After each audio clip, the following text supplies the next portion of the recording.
250 metre লম্বা একটি train 50 সেকেন্ডে একটি ইলেকট্রিক পোস্টকে অতিক্রম করে, তাহলে ট্রেনটির গতিবেগ কত সেটা কিলোমিটার পার ঘন্টায় বের করতে হবে। আচ্ছা, এই অঙ্কটা শুরু করার আগে আমরা চিত্রের মাধ্যমে অঙ্কটা একটু বুঝে নিই। ধরা যাক এইটা হলো একটি রেল লাইন আর এটি হলো একটি চেক পোস্ট বা ইলেকট্রিক পোস্ট। এবার এই পেনের ঢাকনাটা যদি ট্রেন হয়, তাহলে এই ট্রেনটি এই ইলেকট্রিক পোস্টকে যদি অতিক্রম করে তাহলে কি হবে সেটা আমরা দেখিনি। ট্রেনটা প্রথমে একদম ইলেকট্রিক পোস্টের কাছে চলে এলো, তারপর আস্তে আস্তে ট্রেনটা গিয়ে ইলেকট্রিক পোস্টকে অতিক্রম করলো। তাহলে এই ট্রেনটার প্রথম অংশ আর শেষ অংশটা যেই ইলেকট্রিক পোস্টকে পেরিয়ে গেল, তাহলে আমরা বলতে পারি যে ট্রেনটা ইলেকট্রিক পোস্টকে পেরিয়ে গেছে।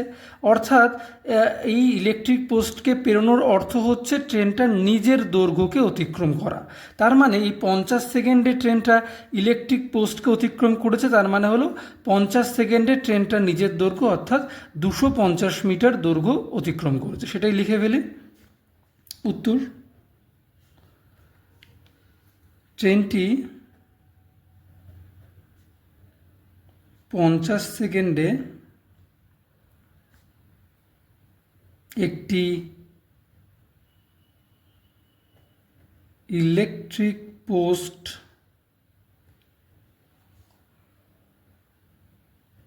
অতিক্রম করে। অর্থাৎ 50 সেকেন্ডে ট্রেনটি নিজের দৈর্ঘ্য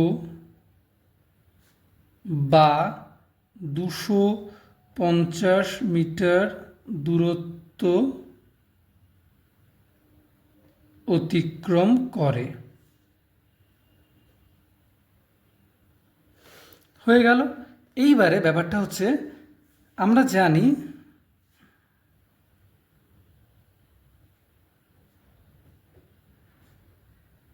দূরত্ব ইজিক্যাল টু গতিবেগ ইন্টু সময়। আমাকে এখানে ট্রেনটার গতিবেগ বের করতে বলেছে, তাহলে গতিবেগ ইজিক্যাল টু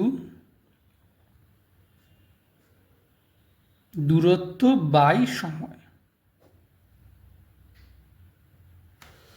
তাহলে এখানে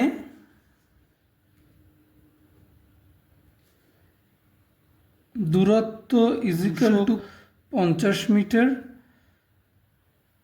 সময় ইজিক্যাল টু 50 সেকেন্ড। তাহলে গতিবেগ ইজিক্যাল টু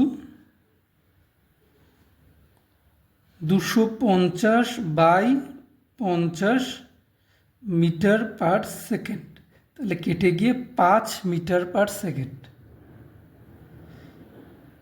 তাহলে ট্রেনটির গতিবেগ 5 মিটার পার সেকেন্ড। এবার ট্রেনটির গতিবেগ কিন্তু মিটার পার সেকেন্ডে চাইনি, চেয়েছে হচ্ছে কিলোমিটার পার ঘন্টায় ট্রেনটির গতিবেগ। তাহলে আমাদেরকে মিটার পার সেকেন্ড থেকে কিলোমিটার পার ঘন্টায় নিয়ে যেতে হবে। আমরা জানি মিটার পার সেকেন্ডকে যদি 18/5 দিয়ে গুণ করা যায়, তাহলে সেটা কিলোমিটার পার আওয়ারে বের হয়। তাহলে 5 ইন্টু 18/5 এটা করলেই আমরা পেয়ে যাব কিমি পার ঘন্টা। তাহলে 5 5 কেটে যাবে, তাহলে হবে হচ্ছে 18 কিমি পার ঘন্টা। অ্যান্সার।